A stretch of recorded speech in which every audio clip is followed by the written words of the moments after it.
You have never once made a decision while angry that you were proud of the next morning. Not once. Read that again. Somewhere in your memory right now, there is a version of you standing in a kitchen or a parking lot or an office hallway, saying the one sentence you would give almost anything to take back. In the moment, it felt like justice. By morning, it felt like a debt. Anger feels like power. It feels like the moment you finally stop being weak. The moment you finally stop absorbing the insult and take control. But it is the exact opposite. Anger is not you taking control. Anger is you handing over control. You hand it to a slight. You hand it to a stranger or to a memory. You hand it to a man who cut you off in traffic who will never think of you again. That is the trap. The Stoics understood something almost nobody wants to hear. The angriest people in a room are usually the ones with the least power in it. Anger is not the lion. Anger is the trapped animal. It lashes out because it cannot see a way through. 2,000 years ago, a Roman philosopher sat down to write the most thorough examination of human rage ever produced in the ancient world. He did not write it as an abstract exercise. He wrote it because he had watched anger destroy emperors, friendships, and entire families. He wrote it because he knew, more than most, how close he himself had come to being consumed by it. He had stood in rooms with men who held the power of life and death. Men whose tempers could end a career or a life in a single sentence. He had learned to read the danger in another man's fury before it ever reached the surface. His name was Seneca, and the book he wrote, 3 volumes long, was simply called On Anger. Today we are going to walk through what he discovered. Not theory. Not vague affirmations about staying calm. A real, documented working system. A system used by Roman statesmen, Stoic teachers, and emperors for defusing rage before it ever reaches your tongue, your fist, or your decisions. Because the goal was never to feel nothing. The goal was to never again be ruled by what you feel. This is true mastery. Stay with me through this one. It may be the most practical thing you watch all year. Let us begin. To understand where this wisdom came from, we have to go back to Seneca's own writing. Not a legend about him, but his own recorded account preserved in On Anger. It was addressed to his brother Novatus, who had asked him a direct question. How does a person stop being ruled by rage? Seneca did not answer with a comforting platitude. He answered with a story about his teacher, the philosopher Sextius, and about a practice Seneca himself adopted and used every single night of his life. Each evening, after the house had gone quiet, after the last visitor had left and the last piece of business had been settled, Seneca would sit alone with his own conscience. He would interrogate himself, not with cruelty. He did it with the calm precision of a judge reviewing evidence. He described it this way in his own words. When the light was put out and his wife had fallen silent, aware of the habit, he would examine his entire day. He went back over what he had said and what he had done, hiding nothing from himself, sparing nothing. He would ask himself, what bad habit have I cured today? What flaw have I resisted? In what way am I better? Picture what this actually required of him. This was a man of real standing in Roman society, a senator, a playwright, a tutor to the most powerful family in the known world. Yet at the end of every single day, he lowered himself into the position of the accused, not to torment himself. He did it to be honest with himself, in a way that daylight and other people almost never allow.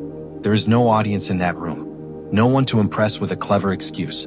Just the lamp, the tablet, and the truth. Crucially, when he found moments of anger in that day, moments where he had snapped or judged too harshly, or nearly said something he could not take back, he did not punish himself for having felt the anger. He examined the anger itself the way a physician examines a wound. Where did it enter? What was the trigger? What false belief was underneath it? Was it the belief that he had been deliberately wronged? That the insult mattered? That retaliation would fix something? This is the turning point of the story, and it is easy to miss if you rush past it. Seneca was not trying to become a man who never felt a spark of frustration. He was building, one night at a time, an internal courtroom. A place where his first reactions could be tried, examined, and, when necessary, overruled before they became actions. He wrote about how much lighter sleep became after this practice. Not because the day's frustrations vanished, but because they had been processed rather than buried. They were turned over, understood, and set down, instead of carried forward into the next day's temper. This single habit became one of the most quietly radical ideas in the whole of Stoic philosophy. Anger is not a verdict you must accept the instant it arrives. It is a first impression. That was Seneca's own term for it. And a first impression is not yet a judgment. It can be questioned.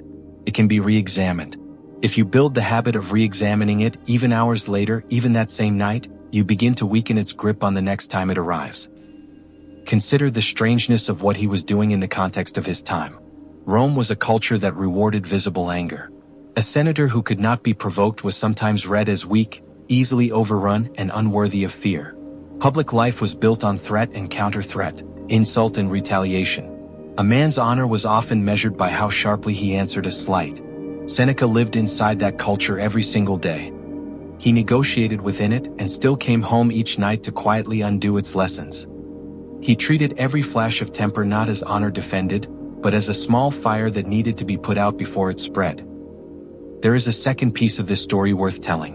A scene Seneca describes involving his own philosophical hero, Plato. According to Seneca's account, Plato once grew angry at a slave for some offense. Recognizing the danger in his own state, Plato refused to administer the punishment himself. Instead, Plato asked another man to carry out the discipline. He said that he did not trust himself to act while angry. He added that the slave should in fact be grateful the incident had happened while Plato was in such a state, because it meant Plato would not trust his own judgment enough to strike the blow himself. Think about the size of that admission. One of the greatest minds in human history, a man built almost entirely out of reason, looked at his own anger and did not trust it even for a single moment. He built a rule to protect himself and everyone around him from what he might do in that state. Notice what he did not do. He did not deny the offense had occurred. He did not pretend the anger was not real. He simply refused to let the anger hold the instrument of punishment in its own hand, because he understood something that most people only learn after the damage is done. Judgment and rage cannot occupy the same body at the same time without one of them being corrupted. That is the truth. This distinction runs through everything Seneca wrote afterward. Anger, for him, was not evidence of strength. It was evidence of a temporary loss of command over oneself, dressed up to look like conviction. The man who could delay, even by minutes, even by asking someone else to act in his place, was demonstrating a far rarer kind of strength than the man who struck immediately. That is the story. A nightly courtroom held in candlelight, night after night, for years. A philosopher too wise to trust his own fury, willing to admit it aloud to a slave without shame. And a document written for a brother's benefit that has survived 2,000 years because it diagnosed something true. Anger does not need to be suppressed by force. It needs to be understood faster than it can act. Here is what almost everyone gets wrong about anger, both in the ancient world and today. They think the goal is control in the moment. Grit your teeth, count to 10, bite your tongue. This is not nothing, but it is treating the symptom, not the disease. Seneca's real insight was upstream of the moment of anger. It was about what happens before the moment even arrives, and what happens after it has passed.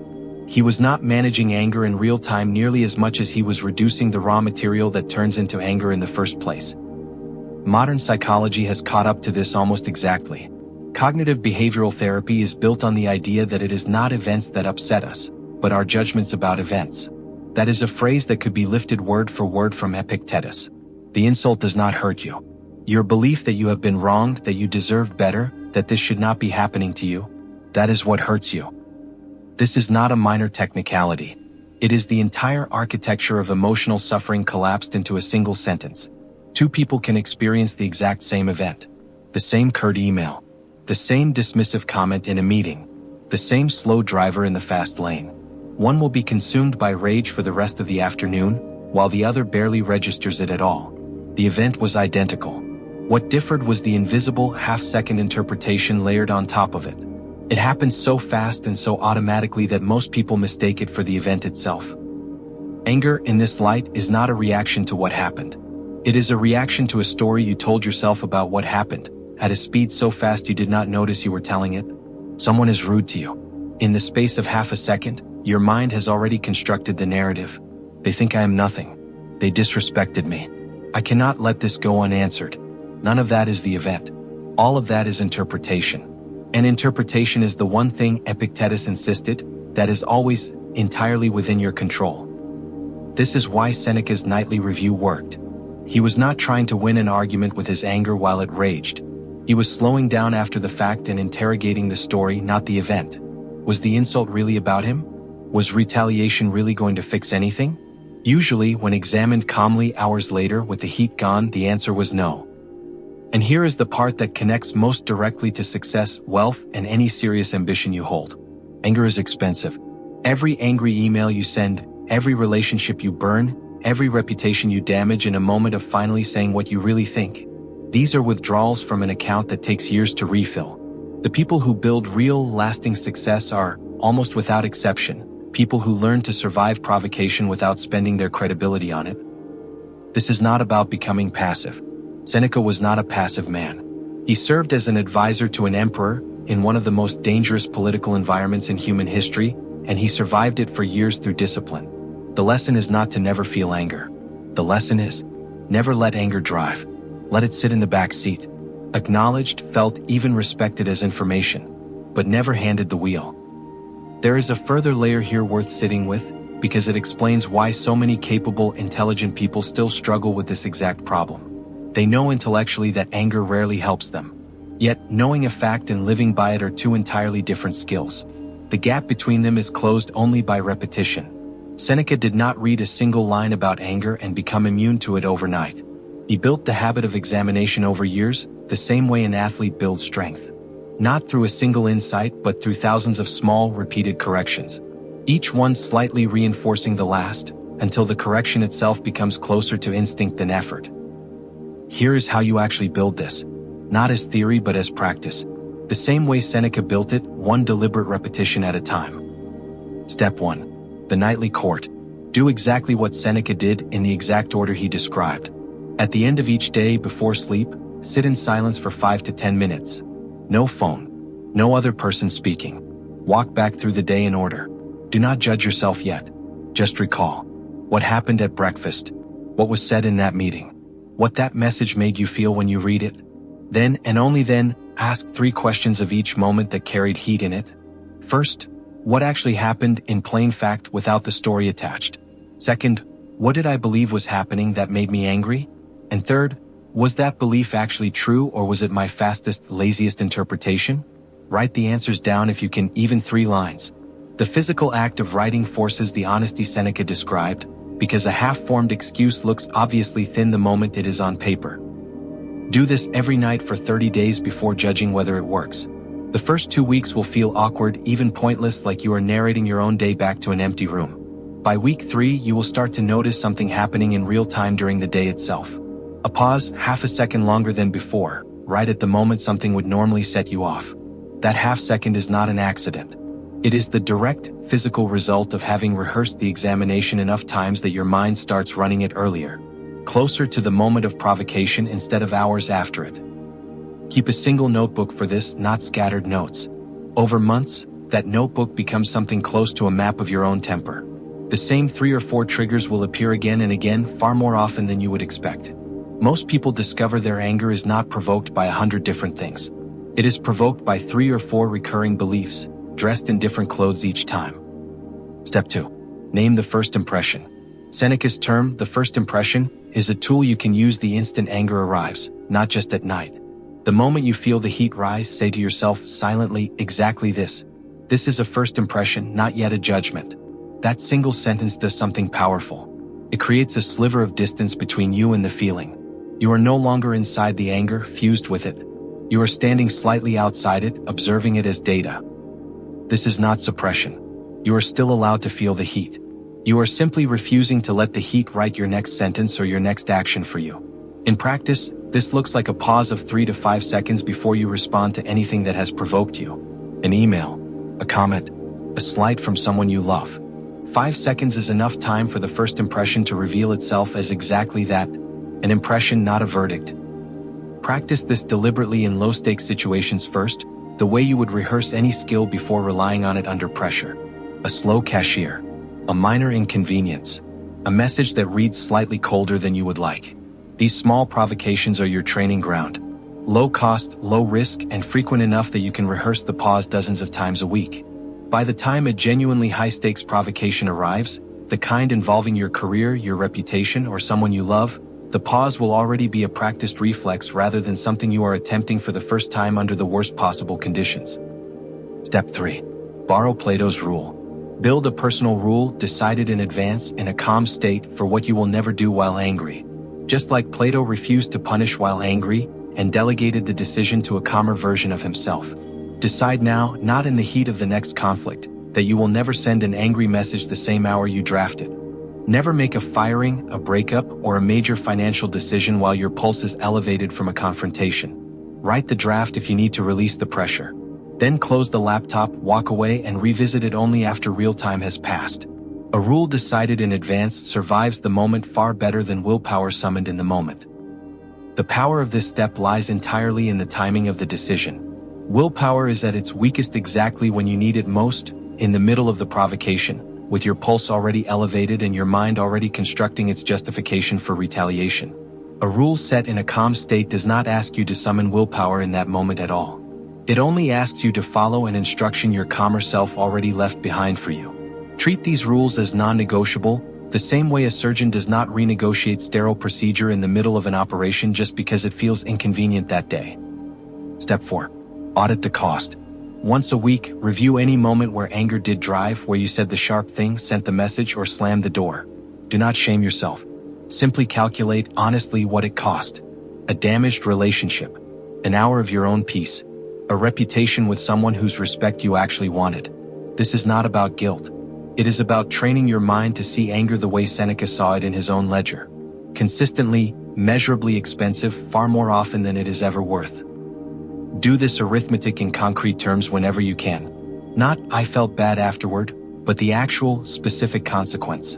The colleague who now hesitates before bringing you information. The friend who has quietly stopped inviting you. The hour you spent replaying the exchange instead of doing the work that actually moves your life forward.